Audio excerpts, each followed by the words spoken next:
want no ugly babies. I don't think you're allowed to say that. I can't say that. I don't think so. Don't think nobody want an ugly baby. Hey guys, welcome back to my channel. My name is Whitley Charee, aka Naturally Charee, and today I am being joined by my lovely wife, Kiera. And baby mother. If you read the description line of this video, you see that we are talking about our whole donor process, how we came to our donor, insemination, all of those things underneath the sun. So if you would like to see more about our journey to motherhood, keep watching. Mommies.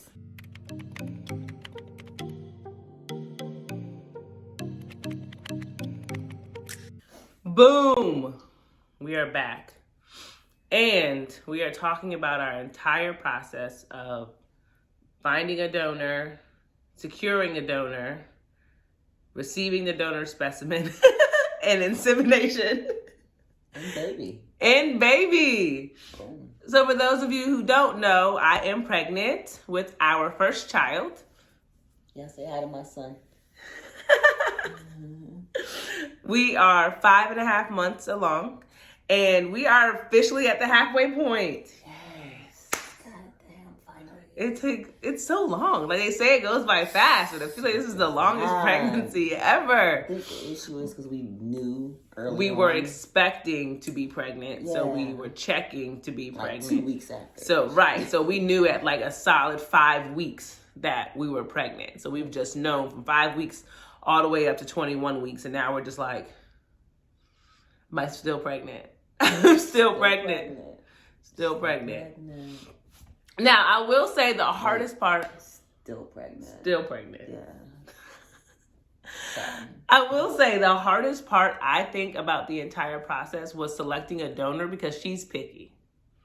I don't want no ugly babies. I don't think you're allowed to say that. I can't say that.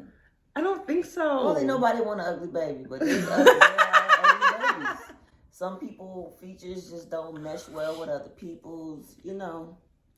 My wife is gorgeous, so I couldn't have no ugly man's body parts. They were not ugly though. They were not DNA. ugly. There was one. And my woman got strong features already. I do have strong so features. So we can't have a man with even more strong or worse features. I don't know even how to word it, but you sound like an asshole. I'm just saying. That was the hardest part. It really was, is finding the donor. So it's very important for you to think about, though. I mean, you should also think about the genetic things. I mean, yes. If you have a chance. I mean, 2 ugly people can make a pretty baby. I've seen ugly people make pretty babies. You know. I've seen ugly people make pretty babies. Let me not say ugly people. Less desirable to us. Unattractive. Less desirable to us or unattractive to you. Yeah, maybe attracted to somebody else. They are attracted to somebody else. Carry on. So we found our donor. We're not trying to be mean. I'm not trying to be mean, but like seriously, this is something that you really want to take into consideration. All of the things you want to take into consideration. But don't forget this part too. But I will say that there wasn't as many Black donors on a lot of the public hosting sites. So we initially started there. We were looking on like normal donor sites to find donors, and a lot of them just were not Black. And, you know, a lot of people will make comments about gay couples who tend to have mixed children. And I think a lot of it is just access to Black donors. There's just not a lot of Black donors out there, so they end up having mixed children. We were very adamant on having a Black child. So to find a donor was a little bit more difficult for us. Now, there are websites. Can't think of a single one, but hopefully when I upload this video, I'll be able to include them in the description box if that is something that you're looking for. That way you can check out those sites if you are looking for a donor. Google search. Boom. Do your research. She's new here, guys. I'll put it in the description box for you guys. But also, you know, we ended up finding our donor as someone that I knew through a mutual friend. And a few years ago, actually, we were talking about how we were soliciting a donor. And so we were reached out to by a few gentlemen.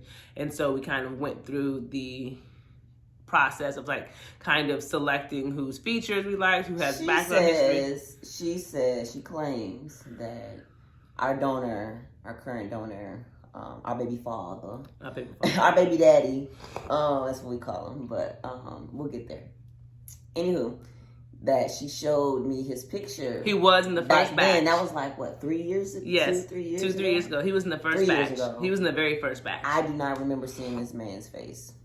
And she swore him down. He was not attracted to him, and he did not work. And then we looked at him again, and she was like, "I never saw him." You did. You told me. I never saw him. Yes, she did. No, I didn't. Yes, you did. No, I didn't. Because I would not have given him a definite no off badge like that. Unless I was just really uninterested. You were very in the process. Maybe I don't know. You may have been, but I showed you that man's picture. You told me no. No, she didn't. I don't recall ever seeing his face. She does not recall. Does not mean it didn't happen, because it did happen, and she saw it, and she said no. But either way, he was in that possibility. So I'm gonna give you that. Thank you. He was in the first batch, and he was one of the very first people who expressed interest in being able to be a donor for us. And so, of course, we considered them because, of course, out of the first batch of people, they were all black men, and so we were very excited about having black men to choose between.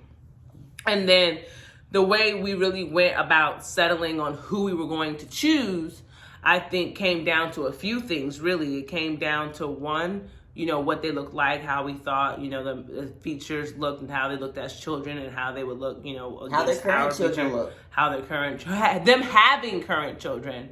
We wanted to make sure that they already had kids, and that they weren't being a donor for someone and this being their first child. It can create attachment issues and kind of cause a rift in what the relationship is supposed to be, which is a donor-recipient relationship. We do know him. We are friends with him. So we do talk to him. So, of course, he sees us. He sees us talk about the kid. He's going to see the pictures of the kid. He's going to see all of these things. But it was very important that we had someone that understood that you are just a donor. And it's hard for people to say, I'll be a donor and I'll sign away my rights and I'll allow you to raise this child that I know is half mine biologically. Especially if that was your first child. That would be... Ain't nobody got time for that, so... So I really wanted to make sure that he did have children already. I preferred him to be in a relationship. Which is funny because a lot of people are like, why would you want to be in a relationship? Because... having their partner also sign off on it being okay, which his wife did sign off on it being okay at the time when he was married. And that was important to me because in some of those donor pages where you can select the donor, some of them were saying that they only wanted to have intercourse with you. Like they were like, I'll give it to you, but you have to have sex with me, basically. And that was that was kind of the energy that they were giving to me, and I was kind of like, it's not a problem for me that that's an option. Some people are okay with that. I had considered it initially, of it being like a whole experience or whatever the case may be. But the fact that that was the only way that they would do it was just kind of weird to me. Yeah. And so it was a turn off, definitely. Yeah. So definitely wanted to make sure the person that I was with had no desire to be with me sexually or my wife sexually, so that we could move on to that next phase of having a donor-recipient relationship. That's the biggest key component. Let's get to what we came here for. That's all we want from you. Carry on. Basically. And so he made it very easy. And I will say, you guys, I think we got very lucky with our donor. Oh, yeah. I think we got very lucky with our donor. Our situation is not the same as other people's situations may have been. We do have a donor agreement in place, which is a contract that basically says, I don't have any rights to this child, and this child will be raised by the recipient, which is myself, and my spouse, which is my wife. And I will not go back on my word at any point throughout this process that, our relationship is strictly donor-recipient, and that's what we're here for. So I can't change my mind, once the baby gets here. Right. Basically. That's basically how the process with us worked in regards to the contract. Now, I will say also, I didn't even feel like we needed a contract. Yeah. But I will say, always have a contract because this protects you and it protects him as well. Right. If you change your mind, if your situations, your circumstances change, you can't take him to court and say he owes me child support or he's responsible for this child when y'all had an agreement. So it protects the both of you. So despite us having a good relationship, a good rapport, we still made sure to go ahead and sign our contracts to make sure that we were all on the same page and stay on the same page. Yep. So I definitely will always advise of a donor agreement. You can find them online. You can hire a lawyer. There's a lot of different ways that you can do the donor agreement. We did consult with an attorney. So. We did. Before even starting the process, I highly recommend consulting with a family attorney. Family attorney. Especially one that has experience with LGBTQ families and relationships and how that process works, that is knowledgeable. And normally, if you're soliciting an attorney, they're knowledgeable about the laws in your state because they do vary by state. So it's really hard and I know a lot of people are like, okay, so what does something like this cost? And it's really hard to give a price pinpoint because it'll vary based on the place you get your donor from. People have to pay for their specimen. If you have to pay for insemination, depending on your state laws, what's allowed, what's not allowed. Mm-hmm. Some states allow you to do at-home insemination. Some states don't. Mm-hmm. Some require you to have a doctor's office. Some, are required to be overseen by a doctor, even if it is done at home, or whatever the case may be. So every state is different. So you're going to want to look into your state to see what your state's requirements are. Okay? Again, consult with an attorney. The attorney will get you started in the right direction. They'll give you the knowledge that you need relating to your situation. Absolutely. In your state. Our attorney was great. She was really great. This whole process, I will say, has been a lot easier than we thought it was going to be. Just the act of finding a donor, getting pregnant, and getting everything squared away. Right. I know I mentioned this in my last video, but we got pregnant on the very first try, which a lot of people don't. When we did get pregnant on the first try, which saves you money again, ultimately, because again, if you're paying for this, if you're paying for the specimen, your specimen will cost you every so much, however much you need for your first insemination. Mm-hmm. So if you don't take that insemination route, if you don't take that first try, you'll have to pay each time that you use that, donor, and each time that you have to be inseminated through your doctor, whatever those costs are, through your insurance, if not through insurance, whatever it costs. Mm-hmm. So that's why it's hard to give a price point. We did get very lucky again in this process with our donor, as well as getting inseminated and getting pregnant. For us was smooth. It flowed very naturally. I couldn't have asked for a better process. That's how you know it was definitely time. Definitely, when you're wondering if it's your time time to do it, and if you're wondering, I think it just flowed so effortlessly that it just felt really reassuring. Yeah. That, okay, this is a good time for us to be doing what we're doing, which has been fantastic. Right. Right. Now, so we literally started, we want to go over the process. No, go ahead. We literally started tracking her ovulation 1 month. Right. Now, I will say, I do have a regular period. I have a pretty consistent period. It shows up at the same time every month. So it does make tracking it a lot easier because it's going to be pretty consistent. It doesn't change a whole lot. Yeah. So my ovulation day was based off of one period. You're like, had my cycle on this day, I think. Looks like by this app. What app did you use? I think it was the Flow app. I can link that below too. So she used the Flow app, which gave her approximately when her ovulation period would be. So it says this date, so that means now. Sorry, let me back up a little bit. I had some requests in regards to when we inseminated. Of course, we can add the months up. I didn't want any babies near my birthday. I didn't want any babies near her birthday. Well, my birthday's around Christmas, in December. So it's too much. Christmas, her birthday, my mom's birthday, New Year's, a baby birthday. No, it's a lot. It's already a lot. The month is already spoken for. December. So when we did it, I was like, oh shoot, we literally have to do it now. Or we're going to have to wait some months. And we already had, talked to the donor. Our donor, he was already coming down to for some other endeavors that he had and that was local to us. We were like, dang, that's prime opportunity. And just so happened, it was like right before our wedding. Yes, we inseminated a couple of days. 2 days. Before our wedding. 2 days before our wedding. So our donor. Again, we were not expecting to get pregnant. I don't think wild. we were really expecting to get pregnant. No, but when everything was, it was like I had all the confidence in the world that was going to happen. Yeah. But then, like, when it came down to it, it was like, whoa, this shit really happened, bro. Wait, it really worked. But our donor came down literally the day of my bachelorette shenanigans. Well, it was both of our bachelorette parties. Came down literally that day. So he spent basically the evening with me and all of my friends for my bachelorette party, which was cool. So then we crashed her bachelorette party. Mm-hmm. We went and we left her party, came back to the house, went to sleep, woke up the next morning. Time to inseminate. I want to make sure that we're being clear too that this is a special circumstance for us because we didn't know our donor. Okay, so we felt comfortable spending time with him, bringing him around our friends and things like that. At the time, our friends did not know that he was a donor. We didn't want to make things weird for him, uncomfortable for him, or anything like that. So he's cool with anything we're cool with. So whatever we're comfortable with, he kind of rolls with the punches. But we also try to keep his feelings and his everything into consideration when we do certain things. We don't want him to feel uncomfortable or people to be gawking at him in a weird way, like that's just being weird.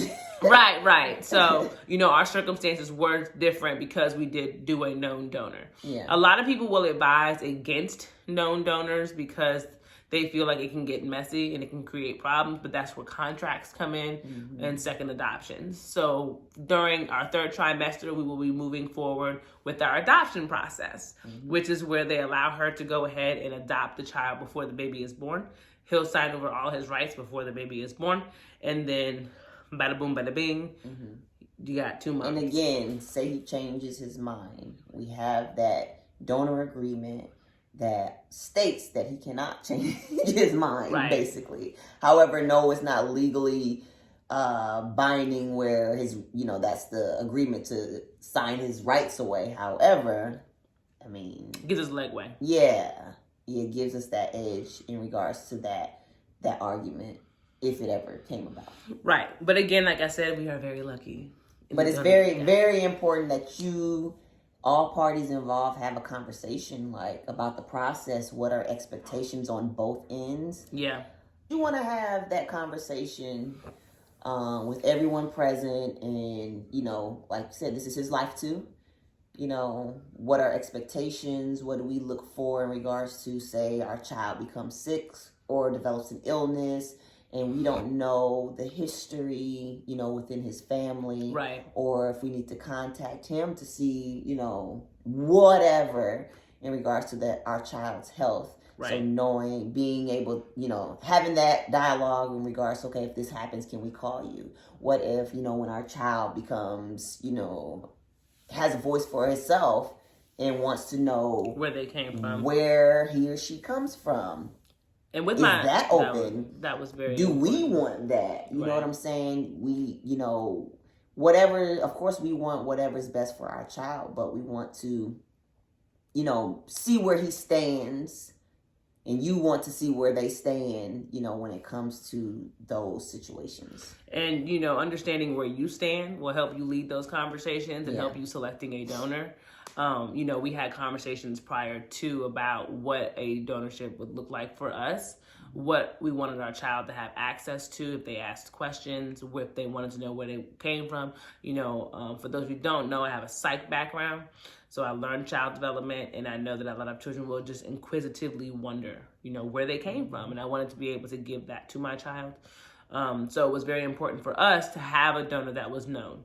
And you can have a known donor through donor sites. Some of them will elect to be known. Some of them will elect to be anonymous. You can select based off of who wants to be known, who doesn't want to be known, and things like that. Ours is just known. We just know. Some you can get genetic tests done and all types of testing that you can get done. For us, since it's a situation where our donor is pretty much open with whatever we want to do. Yeah. So he's open to whatever we want to do. His involvement in our child's life is up to us, as long as he's not financially responsible for the baby. Exactly. So he really left it up to us, and we're so blessed that that's our situation. You know what I'm saying? That we had someone who was willing to give a part of himself to help grow our family. You know what I'm saying? And even open for us to have future children. Yeah, and he left it open for us to have more kids. So he's just gonna be our baby daddy.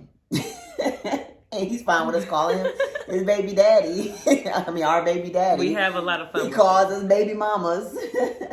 But it's not like, no, we're not this family unit. However, we have a good relationship with him, and we can be if we want to be. You know what I'm saying? Right. So we want our child to know, his biological father, at least know who he is. Yeah. And if he has questions, we want our child to be able to reach out to him to ask him those questions.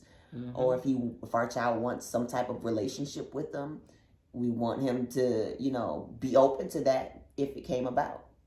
So we got that opportunity. Some people, they want closed adoptions or closed situations where she knows all the terms for it. I'm just going to say whatever. But if that's your preference, hey, that's just what it is. But just make sure it's clear on both ends before you even start the process. Definitely. Yeah. Sorry. Go ahead. No, you're good. This video is getting super long, you guys. We're not going to keep you here all day, I promise. But, I think that was pretty much the gist of our process, what it looks like, what we advise, going forward. Of course, we'll keep you posted on everything going on as, baby's born. And we continue to go through the processes of the adoption and all of those things, because they are super exciting to talk about, super fun to be a part of, and to just be at this phase of my life where we're about to be moms. Because, woo!